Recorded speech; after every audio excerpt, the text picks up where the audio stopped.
Isang mapagpalang gabi po sa ating lahat. Salamat po sa worship team. Salamat din po sa lahat ng nagpatotoo kanina. God bless you po. At alam ko po, miss na po natin ang bawat isa. Ako po, miss na miss ko na po kayo. Gusto kong sabihin, gusto ko na po rin po kayong makita. Gusto ko pong ipaabot sa inyo kung gaano ko kayo namimiss na ngayon. Pero sa ngayon, konting tiis pa. Malapit nang matapos. Akala natin lahat na ang pagkakataon na to ay balik na sa normal. Akala natin itong linggo na to ay tapos na. Tapos na yung enhanced community quarantine. Pero na-extend po hanggang April 30. Nawa po itong extension na to talaga ay huli na. Pero bahala po ang Panginoon kung ano pa pong gusto niyang gawin sa atin. Pero habang nandito pa po tayo sa ating mga tahanan, nawa po tayo ay ligtas, nawa po tayo ay pinagpala, nawa po tayong lahat ay masaya dahil kasama po natin ang ating mga pamilya. Amen. At ngayong gabi po, mananalangin po ulit tayo. Mag-start po ulit tayo mag-sharing ng Word of God. Bago po tayo manalangin, gusto ko pong mag-share sa inyo ng mga nararanasan at kung ano yung sinasabi sa atin ng Panginoon at kung ano yung gustong ipaalala niya sa atin. Sige po, bago ang lahat, mag-pray po muna tayo. Panginoon, maraming salamat sa gabing ito na makakapag-prayer meeting ulit kami. Sama-sama naming bubulayan ng iyong salita. Sama-sama naming diringgin kung ano yung nais mong sabihin sa amin. Sama-sama namin pakikinggan. Sama-sama naming ipapanalangin sa iyo yung bawat mensaheng gusto mong sabihin sa amin. Panginoon, salamat po. Dahil sa pagkakataong ito, meron pa kaming chance na gawin yung mga bagay na ito, makapanalangin, makapag-share ng Word of God. Banal na Espiritu, samahan niyo po kami sa aming pagbubulay-bulay at pakikinig ng iyong salita. Salamat po, O Diyos, sa pangalan ni Jesus. Amen. Yan, handa na po ba tayong makinig at pakinggan ang mensahe ng Panginoon sa ating lahat? Sige po, sabay-sabay po nating buksan ang ating Biblia sa John 8:12. Basahin ko po sa inyo ano yung gustong sabihin sa atin ng Panginoon sa ating paalala sa verse na ito. Sabi po dito sa John 8:12, at muli nagsalita sa kanila si Jesus, "Ako ang ilaw ng sanlibutan. Ang sumusunod sa akin kailanman hindi mamumuhay sa kadiliman, kundi magkakaroon ng ilaw ng buhay." Alam niyo po, napakamapalad natin kasi nagsasalita po ang Panginoon sa atin. Sobrang tuwang-tuwa po ako na ipinaalala sa akin ng Panginoon itong mensahe niyang ito, itong salita niyang ito. Kasi alam niyo po kung bakit. Alam ko po na sa panahon ngayon, marami ang nakakaranas ng kadiliman, marami ang nakakaranas ng kakulangan, marami ang nakakaranas ng kawalan ng pag-asa at kawalan ng pananampalataya. Pero kapatid, mapalad ka. Mapalad tayo, mapalad ako dahil nagsasalita po ang Panginoon sa atin. Alam niyo po, nakakatuwa. Paano nang-usap ang Panginoon sa akin sa pamamagitan na ito? Naniniwala ka ba na ang ating Diyos ay nagbibigay ng liwanag sa kadiliman? Na ang ating Diyos ay liwanag sa mundong punong-puno ng kadiliman? Kung nakikinig ka ngayon, samahan mo ko. Samahan mo ako sa pakikinig at patuloy na pagbubulay natin ng salita ng Panginoon. Sige nga, kung may katabi ka, kalbitin mo, handa ka na ba? Amen. Salamat kung handa na kayo. Ngayon po, gusto ko pong i-share sa inyo kung ano yung sinabi ng Panginoon. Actually, magiging maikli lang po itong salita ng Panginoon na i-share ko sa inyo para mas mabigyan po natin ng pagkakataon ng pananalangin, para mas mabigyan po natin ng pagkakataon ang pagtawag natin sa Panginoon bilang isang pamilya. Dito po, isa sa na-realize ko, the Lord is speaking from God. And the Lord, our Jesus Christ, speaking for God. And Jesus speaking as God. Bakit po kaya? Bakit po kaya ganun ang sinabi? Ang gustong ipaunawa sa atin ng Panginoon. Dahil dumating ang Panginoong Jesus para sa iyo, kapatid. Para sa akin. Para sa ating lahat. Para yung buhay natin na punong-puno ng kadiliman ay magkaroon ng liwanag. kapatid, kung wala ka pang Panginoon sa buhay mo, nawa matagpuan mo rin siya. Kasi ako, nung nakilala ko ang Panginoong Jesus, yung buhay ko, ibang-iba ngayon. Binago, pinagpala, inayos ng Panginoon yung buhay ko. At alam na alam ko, ganito rin yung gagawin ng Panginoong Jesus sa buhay mo pag siya ang nakilala mo. Nagsalita po ang Panginoong Jesus sa pagkakataon nito. Ang sinabi niya, siya ang liwanag. Bakit po kaya niya nasabi na siya ang liwanag? Alam niyo po kung bakit? Dalawang part po yung pag-uusapan natin. Una, may gustong alisin ng Panginoon sa atin. At pangalawa, may gusto siyang ipaalala sa atin. Unang part po, ano yung gustong alisin sa atin ng Panginoon? 4 na klase po yung gustong alisin sa atin ng Panginoon. Una po, ignorance. Pangalawa, kasalanan. Pangatlo, kamatayan. At pang-4, yung kapahamakan. Isa-isahin po natin. Dumating ang Panginoong Jesus bilang ilaw para sa atin, para yung ignorance ay mawala sa atin, para ipaabot niya sa atin at ipaalala na siya ay dumating para tayong lahat ay magkaroon ng heavenly knowledge, heavenly wisdom, heavenly revelation. Diba nakakamangha, kapatid? Ang Panginoong Jesus dumating mula sa kalangitan para yung ignorance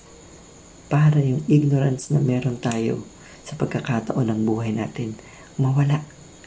Anong gustong ibigay sa atin ng Panginoon? Anong gustong ibigay sa iyo ng Panginoon, kapatid? Heavenly knowledge, heavenly wisdom, heavenly revelation.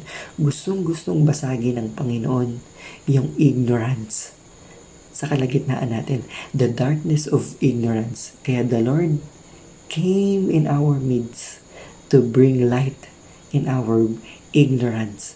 Para alisin yung ignorance sa atin. Para bigyan ng daan ng heavenly knowledge, wisdom, and revelation.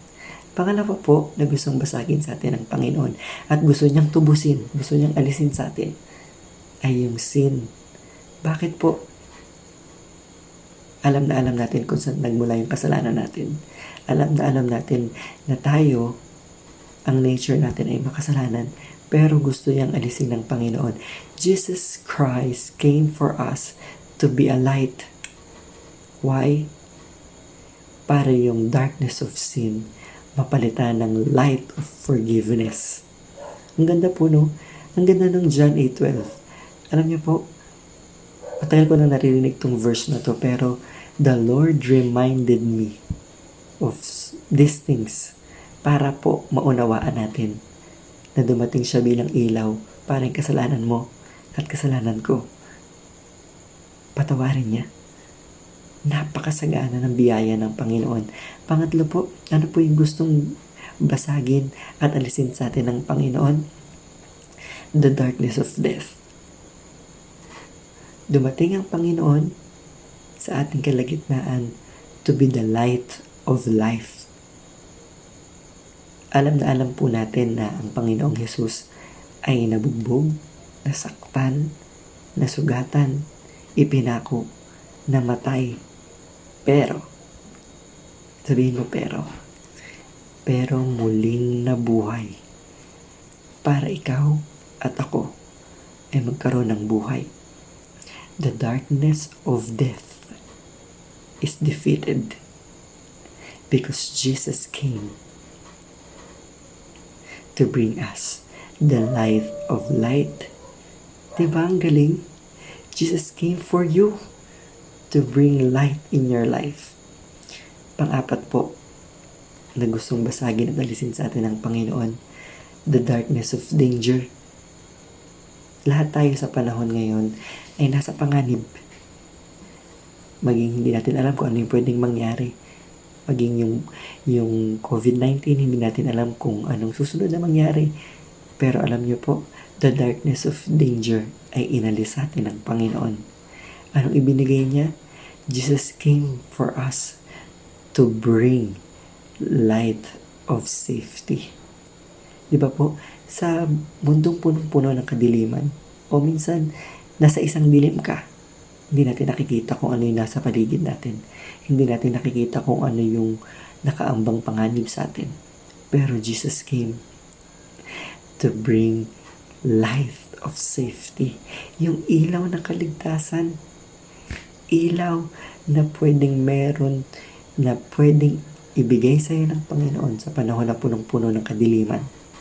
Alam niyo po, napakabuti ng Panginoon. Hindi niya tayo pinapabayaan. Napakadakila ng Panginoon kasi nagbigay siya ng liwanag sa atin. Ulitin ko po, yung unang part na gustong alisin at tubusin sa atin ng Panginoon. Ignorance. Bakit po? To bring light of revelation, wisdom, and knowledge to be upon us. Para dumating po sa atin ang karunungan, kaalaman, at mga revelation from God.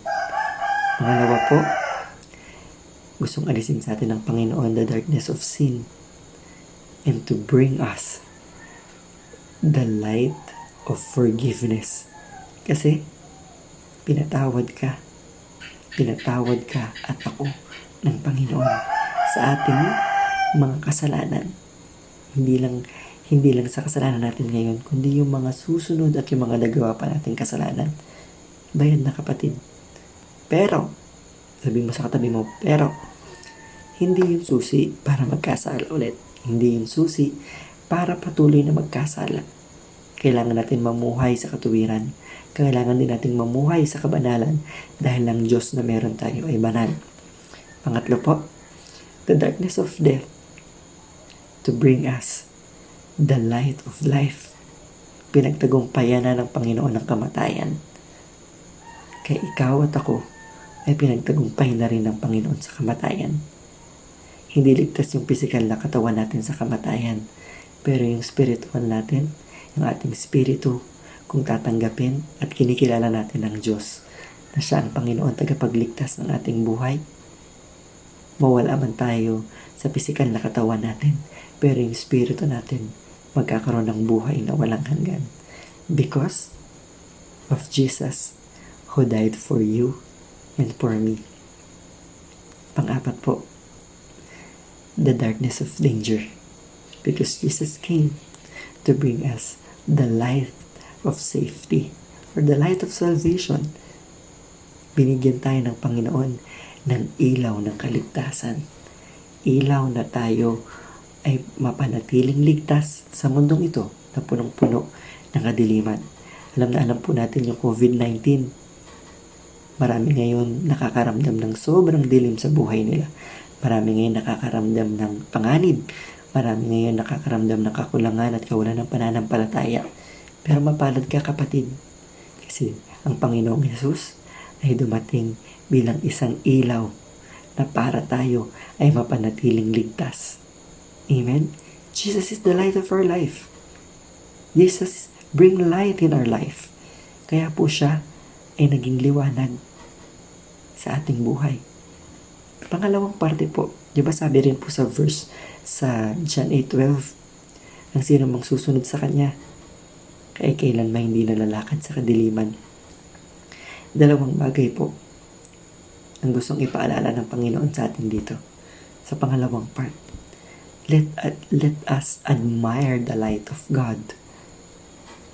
Alam niyo po, let's adore. Let's love the light of the Lord. Ibigin, tanggapin, hanap-hanapin natin yung liwanag na binibigay ng Panginoon sa atin. Kasi darating po ang Panginoon. May hihirapan. At baka hindi natin makita yung liwanag na yun. Pero hanggat may chance tayo to see the light of God, let's adore, let's admire, let's love the light of God. Sa papaanong paraan natin ito malalaman at mauunawaan. Word of God, personal pa rin, kapatid. Personal devotion, personal na pakikipagrelasyon pa rin sa Panginoon. Worship, panalangin, mga bagay na pwedeng maglapit sa atin sa liwanag ng Panginoon. Kapatid, kamangha-mangha, ang sarap. Dati yung buhay ko walang ganito, walang liwanag ng Panginoon. Pero ngayon, napakasaya at napakasarap sa piling ng Panginoon. Ano mang dilim, ano mang panganib, ano mang nakaamba ngayon, ano mang mga nangyayari sa mundo, sa kapaligiran, may liwanag tayo, kapatid. May liwanag na binibigay ang Panginoon sa atin. Liwanag ng pag-asa, liwanag ng pananampalataya, liwanag na maaring matanggap mo ngayon, kapatid. Kung nalilimutan mo, Panginoon, at feeling mong dilim na, kapatid, pinapaalala ng Panginoon sa iyo. Admire the light of God. Adore the light of God. Love the light of God. The Lord wanted you. The Lord loves you. Jesus loves you. Huwag mong kalimutan yan. Kahit punong-puno ka na ng pangamba, kahit punong-puno ka na ng takot, huwag mong kalimutan, may liwanag ang Panginoong Jesus na nasa puso mo, nasa puso natin. Pangalawa po, let's walk in the light of God. Alam niyo po, hindi tayo exempted sa kasalanan. Pero, may desisyon tayong pwedeng gawin. Kung lalakad ba tayo sa katuwiran, sa kabanalan, o sa kasalanan at kadiliman. Kapatid, nasa iyo ang pagdesisyon para sa mga bagay na tinubos ng Panginoon. Saan ka magpapatuloy? Babalik ka ba o magpapatuloy ka sa laban ng pananampalataya? Ang daan po natin ngayon ay pakipot ng pakipot.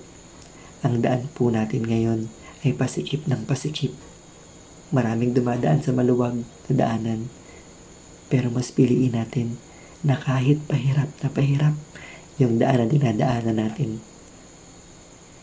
Pero sure naman tayo na in the end, kasama natin ang Panginoon. Kasama natin ang Diyos. Alam niyo po, napakalaman pala ng John 8:12.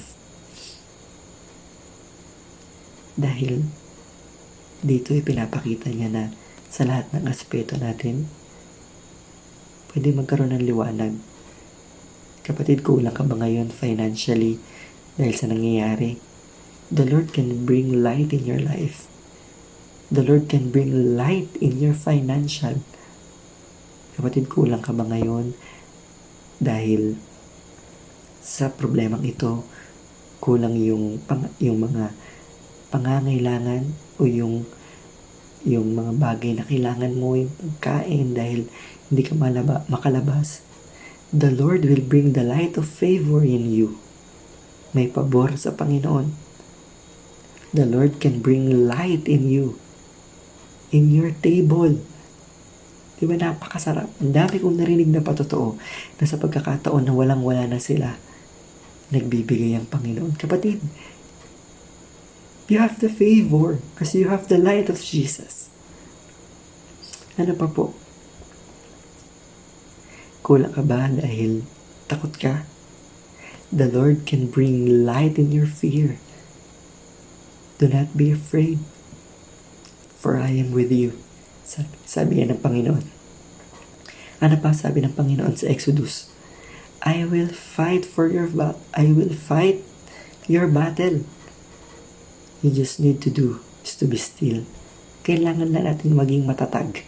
Kailangan lang natin maging matapang at manampalataya sa Panginoon. Yung laban natin sa COVID-19, it is finished. The war is over. The death is defeated. Our King is risen. Forever and ever. Alalahanin mo yan. For God is faithful. Ang sarap pong alalahanin ang Diyos ang liwanag natin lahat sa punong-puno ng kadiliman ngayon. Kaya kapatid, as we pray tonight, mananalangin tayo. Handa ka na bang manalangin? Gusto ko pong basahin sa inyo yung conclusion natin. Sabi po sa John 1:5-7, ang Diyos ay liwanag. at sa Kanya walang anumang kadiliman. Ito ang mensahe na narinig namin mula sa Kanya, sa Kanyang anak, na Siya naman naming ipinapahayag sa inyo. Kung sinasabi nating may pakikipag-isa tayo sa Kanya, subalit namumuhay naman tayo sa kadiliman, nagsisinungaling tayo at hindi isinasagawa ang katotohanan. Ngunit, ito yung napakaganda kapatid, kung tayo'y namumuhay sa liwanag tulad niya na nasa liwanag, may pakikipag-isa tayo sa isa't isa. Ang dugo ng kanyang anak na si Jesus ang naglilinis sa atin sa lahat ng kasalanan. Kapatid, may liwanag tayo. Kapatid, may pag-asa tayo dahil sa Panginoong Jesus. Kapatid, may liwanag sa kadiliman. Kaya iwanan na natin lahat ng kasalanan. Iwanan na natin yung dilim ng buhay natin. Kaya, sama-sama tayong lumakad sa liwanag ng Panginoon. Sama-sama tayo sa liwanag na binibigay ng Panginoon. Handa ka na ba? Mahirap bitawan, pero sulit pag ginawa natin. Manalangin po tayo. Panginoon, maraming salamat sa pagpapaalala na Ikaw ang liwanag. Panginoon, maraming salamat sa pagpapaalala na tinapos mo yung ignorance, na tinapos mo yung kasalanan, na tinapos mo yung kamatayan, at tinapos mo yung panganib na merong pwedeng maaring dumating sa aming paligid, sa aming sitwasyon, sa aming buhay, ay tinapos mo na itong lahat. Salamat Panginoon na Ikaw yung liwanag sa kabila ng lahat ng ito. Salamat Panginoon dahil nais mo na mahalin namin yung liwanag na meron ka. Salamat Panginoon dahil ang nais mo lumakad kami sa kaliwanagan at iwanan namin yung dilim ng buhay. Salamat Panginoon that when we worship You, when we pray, when we read Your words, O God, it brings life. It brings light in our life. Salamat po O Diyos dahil sa gabing ito makakapanalangin kami. Dahil sa gabing ito tunay at ganap yung mga pangako, mga sinabi mo, mga tinuran at sinambit mo Panginoon ay tunay. Walang makakabalit, makakapigil sa lahat ng pangako mong ito Panginoon. Salamat O Diyos dahil nandyan ka. Di ka nagbabago. Nananatili kang tapat sa aming kalagitnaan. Salamat po, Panginoon. Ito ang aming panalangin. Sa pangalan ni Jesus. Amen. Yan po. Diyan po nagtatapos yung mensahe ng Panginoon na gusto niyang ipaabot sa iyo at sa akin. Nawa po makapanalangin tayo. Ipanalangin po natin. Ito po yung mga prayer items natin. Una po, ipanalangin natin na ang liwanag ay dumating sa ating lahat. Para tayo po ang lahat ay makapanalangin. Pangalawa po, na dumating sa atin, sa ating pamilya, ang liwanag ng kaligtasan. Na dumating sa ating bansa ang liwanag ng kagalingan. Na dumating sa ating lahat ang liwanag na nagmumula sa Panginoon. Pangatlo po, dumating ang liwanag ng kaligtasan sa bawat isa. Lalong-lalo na sa lahat ng tatanggap sa Panginoong Jesus. Sige po, sabay-sabay po natin ipanalangin ang lahat ng yan kasama ng ating pamilya. Maraming salamat po. At habang tayo po ay nananalangin, patuloy po nating pakinggan yung kantang o awitin yung kasangkapanin na talagang kasangkapanin tayo ng Panginoon at gamitin niya tayo bilang liwanag kung nasaan tayo. Maraming salamat po. Shalom, shalom, shalom. Miss na miss ko na po kayo. God bless you.